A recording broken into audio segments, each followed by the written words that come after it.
Shalom, Israel.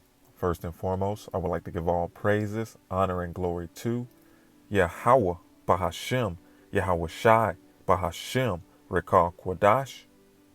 Double honors to the apostles of Great Millstone who taught me this truth and who rule well, and peace and blessings with sincerity to the hopeful elect. May salvation be in your futures, and Lord's willing, this lesson be edifying. So I would like to just dive into how, reality is slowly setting in, okay? And these people are realizing that things are not going to normal, anytime soon. And now they're having to take, different measures in order to be able to put food on the table. All right. Just working a regular 9 to 5 is not cutting it these days. All right. Especially if you have a single income household. All right. With rent going up $200-300. I believe the average rent here in Florida for a 1 bedroom apartment is about 17, 18 to $2,000 a month. People are finding unconventional ways to put food on the table and money in their hands. you know whether it's getting 2 or 3 jobs, or hey, selling their plasma. All right. So I got a quick little video, but first, let's get a precept. All right, because this is only the beginning. This is Ecclesiastes chapter 12 and verse 1, and it reads, "Remember now thy Creator in the days of thy youth, while the evil days come not, nor the years draw nigh, when thou shalt say, I have no pleasure in them." Right. You want to remember the Lord in the days of your youth, okay? While you're young, you want to start rehearsing the righteous acts. The sooner the better. All right? And you want to do these things, when you're in your full strength, and when you're young, and when you're vibrant. All right? And before the evil days come. All right? The bad times. So this way it's easier. All right? Because in a shit hits the fan moment, or all hell break loose moment, you're not going to have time to seek the Lord. All right? And we're coming into these times. All right? All right? Things are about to get really bad. So once again, Ecclesiastes 12 and 1. "Remember now thy Creator in the days of thy youth, while the evil days come not, nor the years draw nigh, when thou shalt say, I have no pleasure in them." Okay? So let's go back to this clip real quick. Ladies and gentlemen, there are millions of Americans that are saying they can't make ends meet.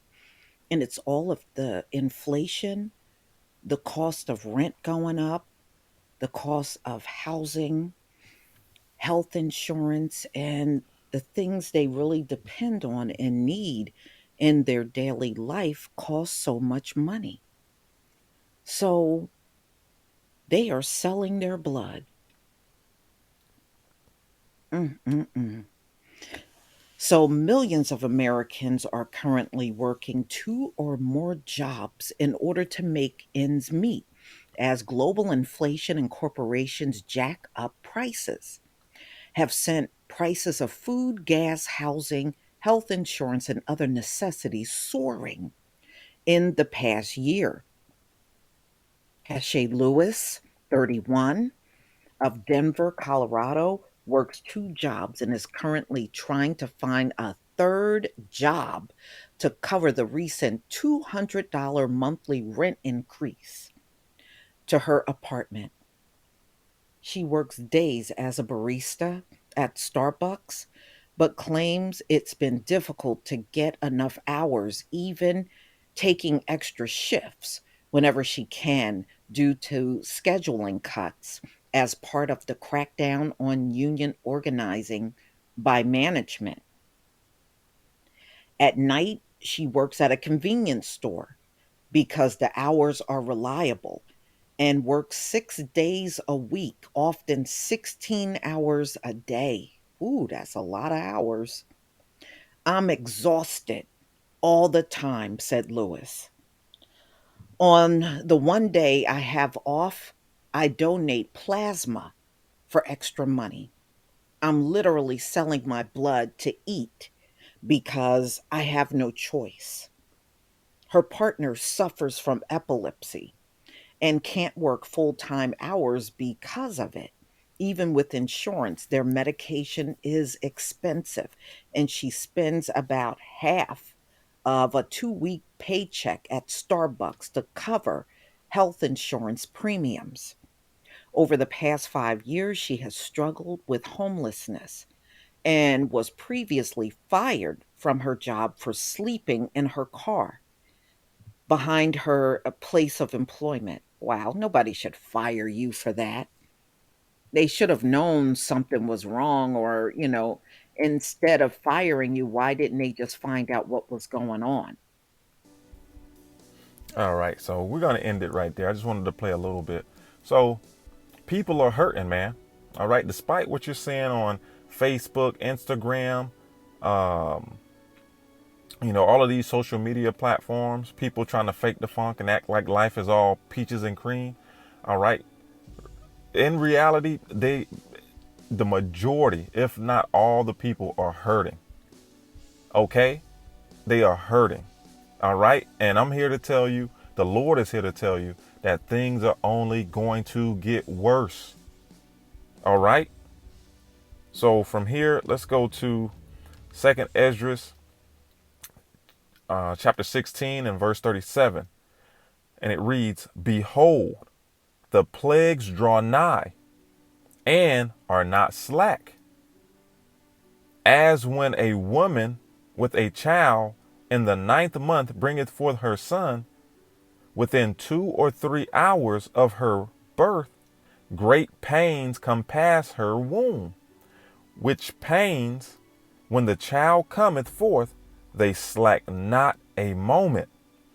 Even so shall not the plagues be slack to come upon the earth, and the world shall mourn, and sorrows shall come upon it on every side."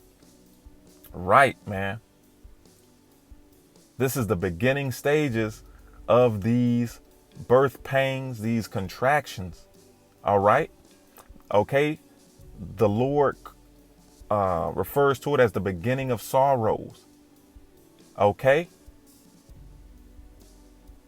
The tsunami is on the horizon. Okay.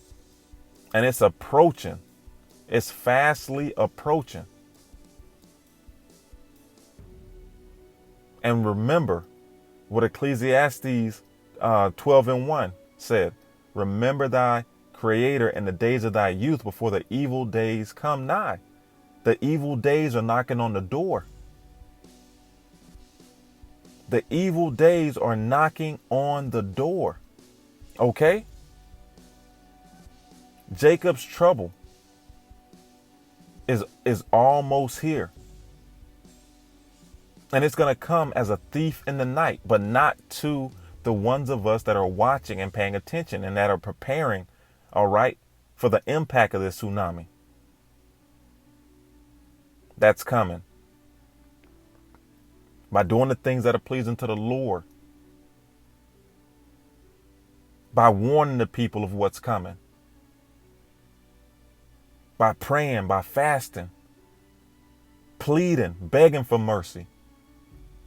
Reminding the Lord that He's a power of His word.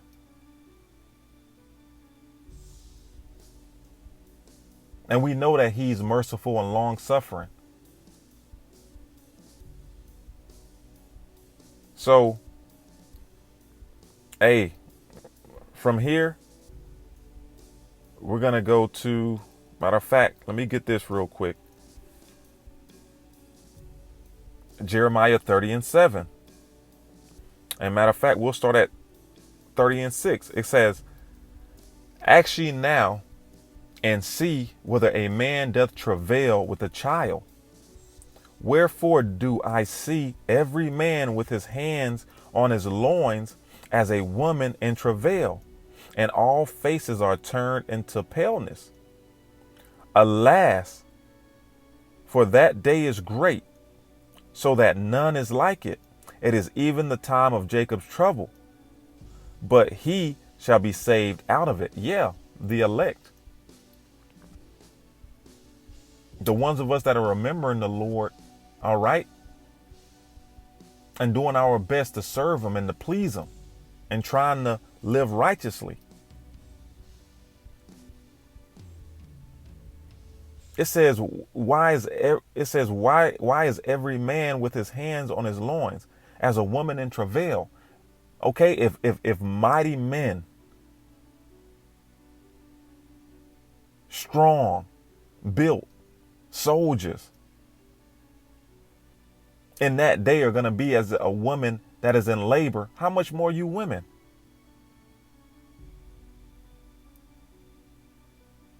An evil day, evil times are coming.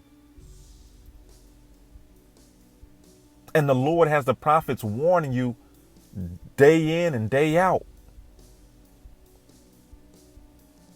And y'all still don't want to take heed. But let's get some more proof. Let's get some more proof. All right. This is off of Reddit. All right. And somebody left this. It says, food prices in northern Canada. I can no longer afford to eat proper meals. Okay, we have some Simply Orange juice. Damn near $13. All right. Campbell's Chunky Soup. Damn near $6. Usually this can would be like $1 and change, if that. We got some chips, damn near $7.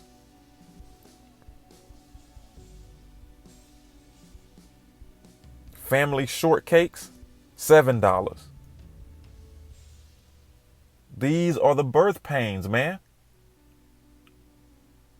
You're looking at these products, and these products have increased $2, $3, $4.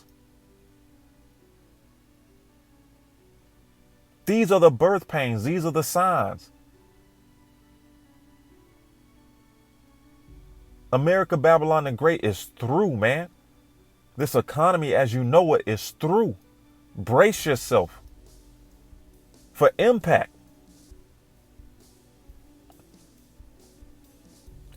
We got a gallon of milk, $7.09. $7.09. Almost $10, man. A gallon. This shit is getting real. Okay? This is getting real, man.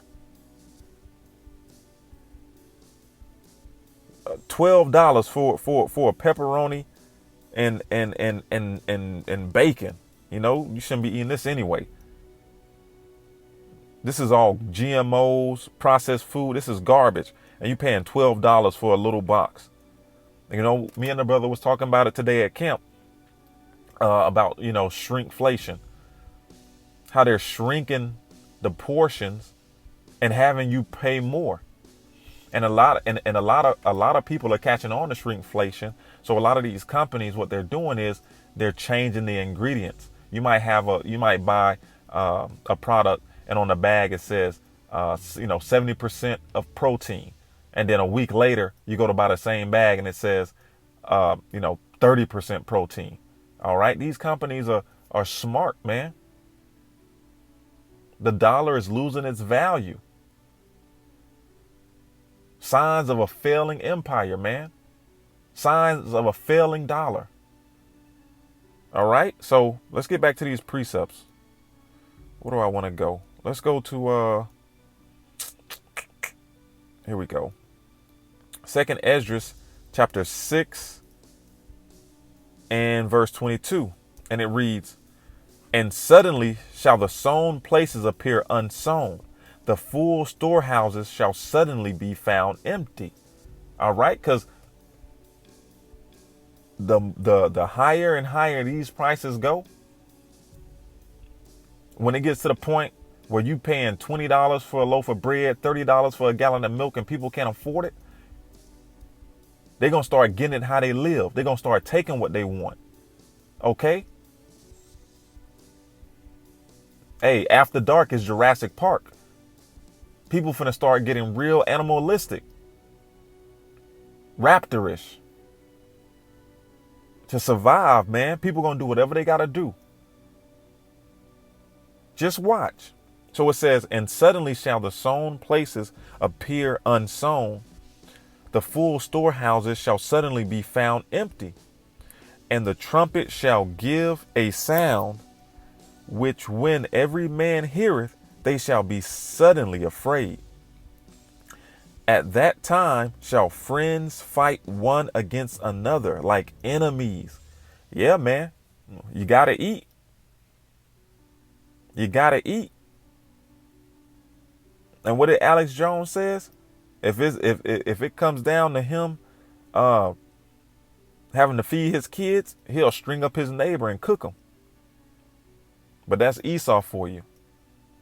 It says, at that time shall friends fight one against another like enemies, and the earth shall stand in fear with those that dwell therein.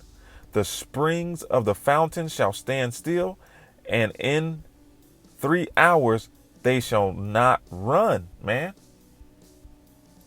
So we're coming into these times, man, where shit is about to get real, man. And the blood is off of our hands because we're doing the job that the Heavenly Father asks us to do. Warn the people. Warn the people. And the Lord can't make this any more clear than he is. All right. And let's go to let's end it with Second Esdras. What is it? 16. 16 and